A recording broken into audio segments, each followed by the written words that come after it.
Hari ini Bante akan menjelaskan tentang Dewa Dhamma Jataka. Judulnya Dewa Dhamma. Dewa artinya dewa atau makhluk surga ya. Dhamma artinya dhamma. Hal apa, kalau diterjemahkan ya, hal apa yang membawa kita untuk menjadi dewa atau tinggal di surga gitu. Jadi hal apa, dhamma atau fenomena apa yang membuat kita jadi makhluk surgawi atau tinggal di surga. Itu maksudnya. Jadi latar belakang ceritanya.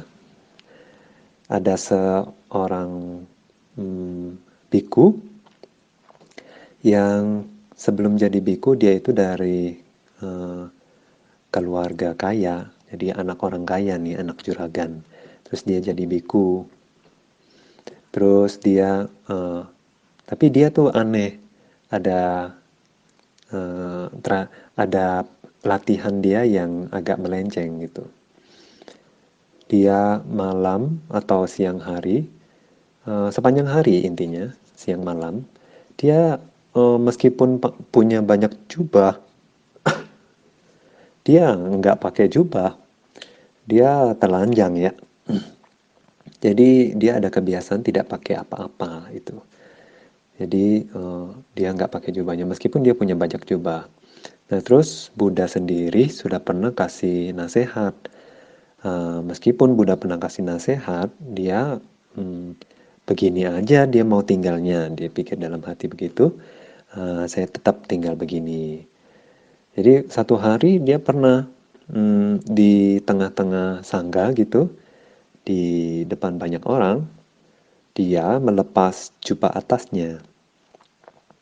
Terus waktu itu Buddha bilang, Biku, kamu waktu kamu jadi yaka ya, yaka yang menjaga air. Nah jadi Bante di cerita sebelumnya pernah menjelaskan tentang yaka ya. Yaka adalah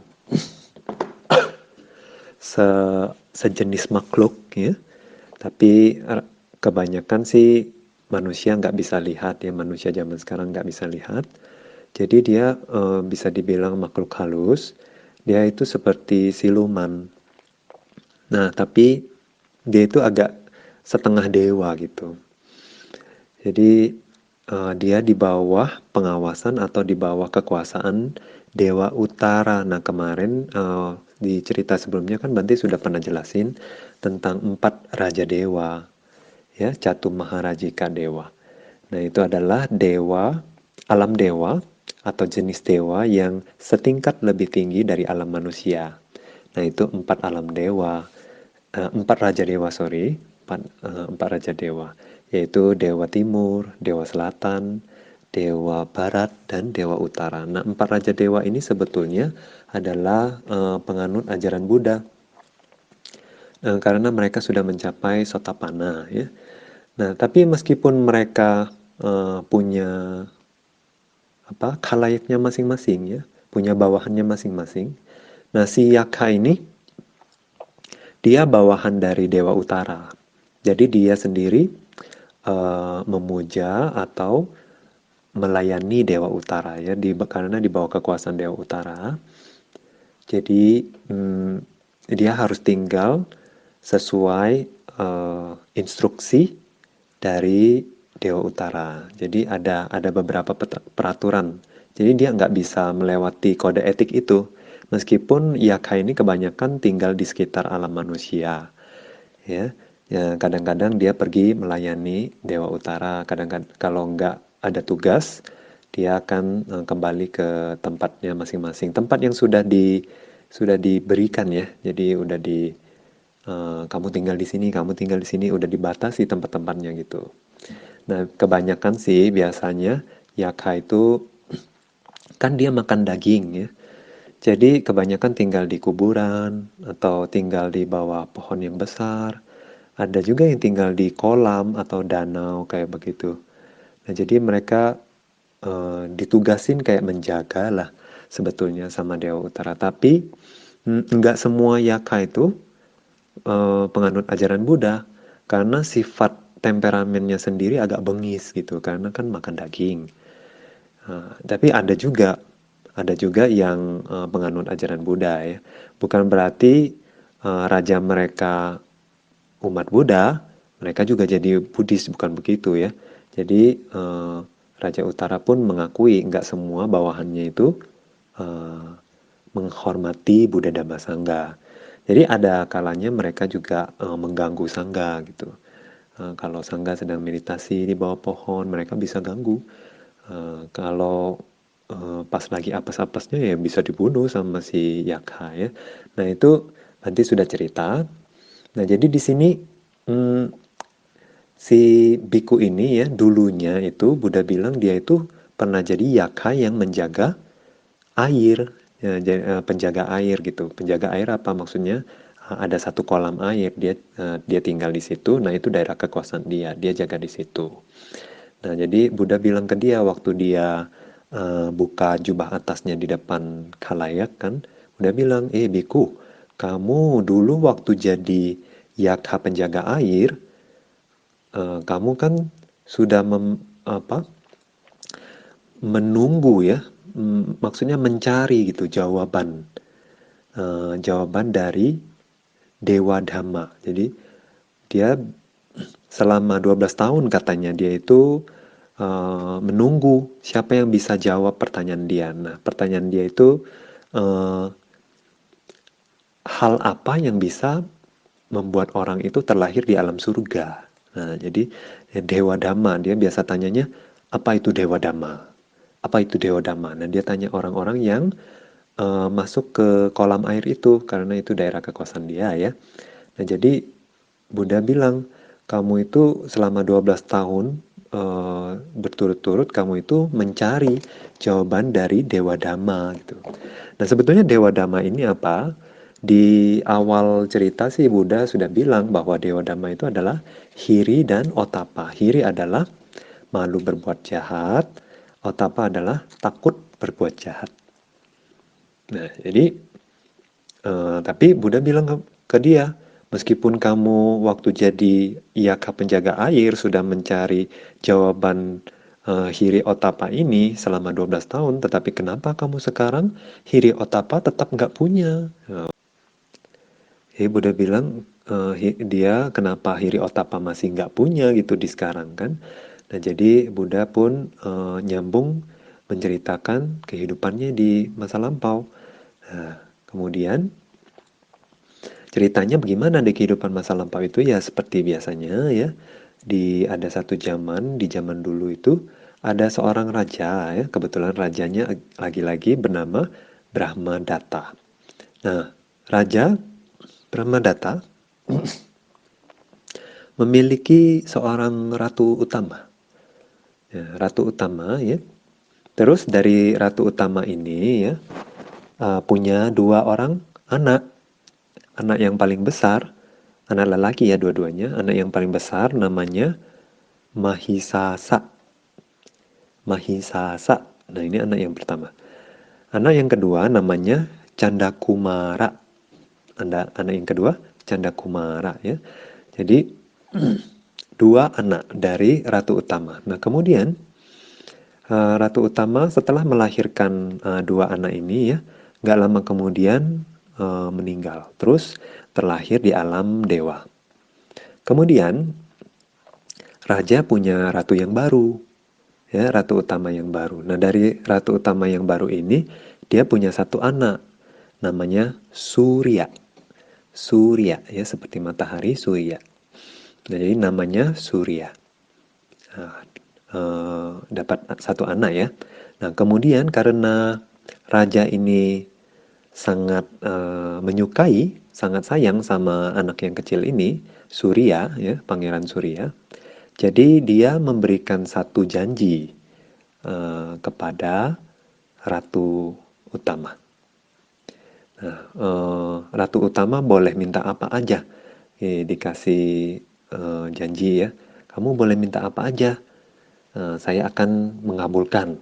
Dia janji begitu. Jadi Ratu Utama pun uh, bijaksana ya, dia bilang, oh sekarang belum ada, dia bilang nanti kalau ada saya akan ngomong, dia bilang gitu. Nah waktu setelahnya ya di kemudian hari, setelah si Pangeran Surya ini ya, berarti anak yang ketiga kan ya dari Ratu Utama, eh, dari raja ya. Anak yang paling kecil ini yang disukai sama raja ini, pada saat itu dia sudah mulai dewasa. Nah, waktu dia sudah mulai dewasa, Ratu Mahkota itu datang ke raja, kemudian minta menagih gitu ya, hutang janjinya. Dia minta raja untuk menjadikan anaknya ya, sebagai raja. Ya, intinya ya memberikan pemerintahan ke dia ya, jadi raja. Nah, lalu karena sudah janji ya, raja nggak bisa mengelak gitu loh. Jadi raja bilang ke dua anaknya yang pertama ya, anak yang paling besar sama anak yang kedua, dia bilang lebih baik kalian itu pergi ke hutan gitu. Jadi karena takutnya kan perang saudara gitu. Karena dia sudah janji ya mau kasih kerajaan ke anaknya yang dari Ratu Utama. Nah, kemudian dia saranin gimana? Kalian pergi ke hutan. Nah, kemudian ya, setelah saya meninggal nanti, kalian balik lagi ke kota, kemudian kalian bisa merebut kembali tahta, gitu. Jadi titip pesan seperti itu. Ya intinya apa ya? Maksudnya waktu raja sudah meninggal kan nanti tahta dikasih ke anak yang dari Ratu Utama sekarang ya. Nah, tapi karena hak sesungguhnya adalah dari anak yang nomor satu, nah, dia harus mengambil haknya. Nah, intinya begitu raja mau bilang ya. Jadi suruh rebut lagi gitu. Nah, jadi pas kedua pangerannya yang besar ini, dua pangeran besar yang pertama dan kedua, mereka itu sudah siap-siap kan keluar dari kerajaan mereka, keluar dari istana pribadi mereka. Pas turun dari istana mereka ketemu sama Pangeran Surya, Pangeran Surya yang paling kecil ya, yang akan naik tahta ini. Kemudian Pangeran Surya juga dengan polosnya gitu kan tanya koko-kokonya nih, kakak-kakaknya nih mau kemana gitu kan. Akhirnya tanya-tanya-tanya, dia tertarik mau ikut. Jadinya mereka bertiga jadinya pergi ke hutan. Nah, hutan apa namanya? Himawanta. Himawanta, hutan Himawanta. Nah, mereka bertiga semua pergi. Nah, kemudian karena di perjalanan itu capek ya, jadi di tengah jalan mereka, di pinggir jalan mereka istirahat di bawah teduh pohon ya, di bawah bayangan pohon. Nah, kemudian pada saat istirahat itu, kakak yang paling besar nih, pangeran yang besar ini, dia minta ke adiknya yang paling kecil, kamu setelah mandi, setelah kamu sendiri minum air, kamu tolong bawain air dari kolam, bawa ke sini ya, buat kokonya, buat kakaknya itu minum, maksudnya gitu kan, pakai daun teratai. Jadi kakaknya kasih perintah begitu ya. Jadi si adiknya ini kan nurut ya, si Pangeran Surya ini dia pergi, terus nggak begitu jauh sebetulnya, jadi dia ketemu kolam kolam air. Nah di kolam itu dia turun. Nah pas turun ketemu sama eh, si Yaka yang penjaga kolam itu. Nah si Yaka penjaga kolam ini tangkap adiknya ini, tangkap si Pangeran Surya. Kemudian setelah tangkap, dia tanya, apa itu Dewa Dama? Hmm, Dewa Dama. Tanya ke Pangeran Surya. Pangeran Surya nggak tahu. Nah, dia jawab aja. Dia jawab apa? Oh, Dewa Dama itu adalah matahari dan bulan. Jadi si apa? Si Yaka ini dia bilang, jawaban kamu salah. Kamu tidak tahu Dewa Dama itu apa. Terus ditangkap. sama Yaka, air itu ya. Nah, kemudian karena Pangeran Surya nggak balik-balik, jadi kakaknya ini bingung loh. Kenapa Surya nggak balik-balik? Jadi dia kirim pangeran yang kedua, Canda Kumara. Nah, suruh ambil air gitu. Suruh cari juga sekalian adiknya itu kan. Nah, begitu juga Canda Kumara ketemu sama si Yaka penjaga air. Terus Yaka tanya, apa itu Dewa Dhamma? Pada saat ditanya, dia juga kurang paham kan, dia bilang aja, oh, empat arah. Empat arah maksudnya timur, selatan, barat, utara gitu ya. Empat arah adalah Dewa Dhamma katanya gitu. Dia jawab begitu. Nah, terus si Yaka bilang, apa itu? Kamu tidak tahu jawabannya. Nah, ditangkap lagi sama Yaka ya. Nah, kemudian karena dua adiknya ini tidak pulang-pulang, si pangeran Mahisasa ya, namanya pangeran yang putra mahkota ini, dia bilang, oh, saya sendiri pergi. Nah, dia pergi, jadi dia, nah, pas dia lihat, belum dekat dengan kolam itu ya, dia lihat dari jauh, loh, ini ada jejak kaki dua adiknya. Tapi jejak kaki kembali ke darat, nggak ada, cuma jejak kaki yang masuk ke air adanya. Dia langsung tahu, ah, ini kayaknya di kolam air ada Yaka. Mereka ditangkap gitu. Dia berpikir demikian. Kemudian si Yaka pun tahu, oh, ini orang dia kayaknya tahu saya ada di sini. Jadi dia nggak mau turun ke air. Terus Yaka apa? Dia menyamar. Dia menyamar jadi seorang pemburu. Nah, terus datang ke Pangeran Mahisasa. Dia bilang, dia motivasi, dia dorong maksudnya dia dorong bukan dia dorong pakai fisik, bukan, maksudnya dia suruh pangeran itu turun juga ke air gitu. Terus pangeran tahu kamu ini Yaka penjaga air bukan? Dia bilang begitu. Terus akhirnya hmm, si Yaka bilang benar. Terus langsung berubah jadi siluman lagi. Terus pas dia berubah juga, adiknya juga ada di tangan dia, dua adiknya kan ketangkep sama si Yaka. Belum mati berarti ya, belum dimakan. Nah terus eh, dia bilang ke si Pangeran Mahisasa ini yang paling besar ya, dia bilang saya itu dikasih eh, izin sama dewa namanya Wesawana. Nah dewa Wesawana ini adalah dewa utara ya. Jadi dia bilang, Dewa Utara tuh kasih saya izin siapa yang turun ke dalam kolam, saya boleh makan, dia bilang gitu. Terus boleh makan, terus tanya dulu, Dewa Dhamma apa? Kalau nggak tahu, berarti saya boleh makan, gitu. Dia bilang gitu. Nah, jadi kan dikasih boleh izin seperti itu, jadi dia begitu cara dia uh, hidup di kolam itu ya. Jadi intinya ya kalau orang yang nggak ngerti jalan ke surga maksudnya begitu, jadi orang orang jahat maksudnya nggak tahu jawabannya ya, bagaimana jalan ke surga nggak tahu ya berarti orang nggak baik gitu kan, boleh makan gitu. Nah jadi uh, Yaka ya Mahisasa, Pangeran Mahisasa jawab gitu. Dia kan tanya Dewa Dhamma itu apa? Ke pangeran juga. Jadi Pangeran Mahisasa bilang Dewa Dhamma itu adalah hiri, yaitu malu berbuat tidak baik. Kemudian yang satunya lagi otapa, yaitu takut untuk melakukan perbuatan tidak baik. Jadi malu dan takut berbuat tidak baik atau jahat ya. Jadi dia bilang uh, ini adalah Dewa Dhamma, dia bilang gitu. Dia jawab begitu.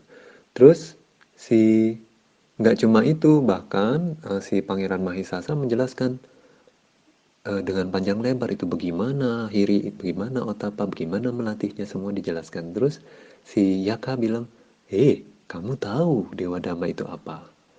Nah, terus dia bilang, dia pun kasih ini keringanan ya. Dia bilang, oh karena kamu tahu Dewa Dhamma itu apa, Di antara dua adikmu yang saya tangkap ini, kamu boleh ambil satu. Dia bilang gitu. Terus Mahisasa berpikir, bagaimana ya di antara dua itu siapa yang mau diambil? Akhirnya dia bilang, oh si Pangeran Surya yang paling kecil. Dia bilang, tolong eh, lepaskan pangeran yang paling kecil, Surya. Nah, dia request begitu. Terus si apa si siapa Yaka ya, Yaka bilang, oh yang besar kamu biarkan ketangkap, yang kecil kamu minta, meskipun kamu tahu Dewa Dhamma tapi kamu tidak praktek Dewa Dhamma itu apa, kata si Yaka ya ke Pangeran Mahisasa. Terus Mahisasa bilang apa? Oh, kenapa saya minta yang kecil? Karena kita ini masuk ke hutan itu disebabkan oleh itu dikarenakan oleh pangeran yang kecil ini. Kalau pangeran kecil ini tidak kembali ke kerajaan, kita pun tidak berani kembali ke kota kami gitu. Ya, ya tentu saja orang apa kalau rajanya udah apa enggak ada kan, mereka gimana nggak bisa takut kembali gitu ya. Jadi karena yang mau yang dijadikan raja kan adik yang paling kecil gitu ya. Nah, terus setelah menjawab demikian, si Yaka bilang di antara dua ini semuanya akhirnya dibebaskan, dibalikin ke karena dia tahu oh adik yang paling kecil itu akan jadi raja begitu. Terus karena sudah dijelaskan tentang Hiri Otapa panjang lebar, akhirnya dia bilang ya sudahlah, dua-duanya saya lepasin. Nah, terus akhirnya kan di hutan mereka bertiga ya tinggal bersama akhirnya. Kemudian setelah pada saat raja meninggal ya, mereka dengar bahwa raja sudah meninggal. Nah katanya sih di sini dijelaskan bahwa rajanya jadi dewa, ke surga maksudnya ya, terlahir sebagai dewa. Nah pada saat itu mereka bertiga pulang ke kerajaan. Nah akhirnya kakak yang paling besar itu naik tahta ya jadi raja. Kemudian kakak yang kedua si Pangeran Candakumara jadi putra mahkota. Putra mahkota dalam arti dia bukan anaknya dari yang paling besar, tapi maksudnya kalau yang besar turun tahta, maka si Pangeran Candakumara lah yang akan naik tahta. Begitu. Kemudian si adik yang paling kecil, si Pangeran Surya, itu menjadi jenderal, pemegang komando semua tentara ya. Nah, jadi setelah mereka bertiga mendapat kekuasaannya masing-masing, mereka pun ini apa bikin tempat pemujaan khusus buat si Yaka penjaga air ini. Kemudian juga memberikan persembahan buat buat si Yaka ini. Nah, begitu. Jadi di di akhir dari Jataka ini Buddha memberitahu bahwa si Yaka, Yaka penjaga air itu adalah ya biku yang banyak jubah ini, biku yang banyak jubah ini. Kemudian yang tidak mengerti, malu dan takut berbuat tidak baik. Kemudian si Pangeran Surya itu adalah Bante Ananda. Kemudian Pangeran Candakumara, pangeran kedua adalah Bante Sariputta. Kemudian Pangeran Mahisasa sendiri adalah calon Buddha Bodhisatta ya. Nah, kemudian apa sih yang kita bisa tarik dari cerita ini ya? Apa yang kita bisa pelajari? Nah, jadi kita bisa memetik pelajaran bahwa si Hiri Otapa ya, takut dan malu berbuat jahat ini adalah pelindung dari dunia. Ya. Jadi di kitab kata-kata menjelaskan bahwa nama lain dari Hiri dan Otapa adalah Loka Pala. Loka artinya dunia, Pala adalah pelindung, pelindung dunia. Ya benar saja kalau kita pikirkan, kalau semua orang di dunia ini tahu malu berbuat buruk, tahu malu berbuat jahat, dan semuanya takut berbuat jahat, takut akan karma buruk dari hasil berbuat jahat tersebut, kita nggak perlu senjata di dunia ini. Kita nggak perlu batas antar negara. Kita tidak perlu takut, eh, tidak perlu taruh duit kita di bank, tidak perlu sembunyikan harta kita. Kita bisa taruh sembarangan harta-harta kita ya. Jadi tidak ada perang di dunia ini, tidak ada orang saling mau mencuri, tidak ada orang saling mau membunuh, menyakiti satu sama lain, nggak ada. Ya, jadi pelindung dunia ini bukanlah senjata, bukanlah teknologi, tapi pelindung dunia ini adalah ya tahu malu berbuat jahat dan takut berbuat jahat. Maka kalau ada dua hal ini, maka dunia ini akan aman. Tidak perlu senjata, ya, tidak ada perang, tidak ada kejahatan. Nah, jadi betul nggak kalau Hiri Otapa ini adalah Lokapala, ya, pelindung dunia? Benar ya. Jadi dua hal ini saja. Nah, kemudian di Dewa Dhamma, ya, Hiri Otapa ini juga kalau kita punya Hiri dan Otapa ini, ya kita bisa ke alam surga bahkan ya, dengan tidak berbuat buruk, artinya ya selalu berbuat baik lah.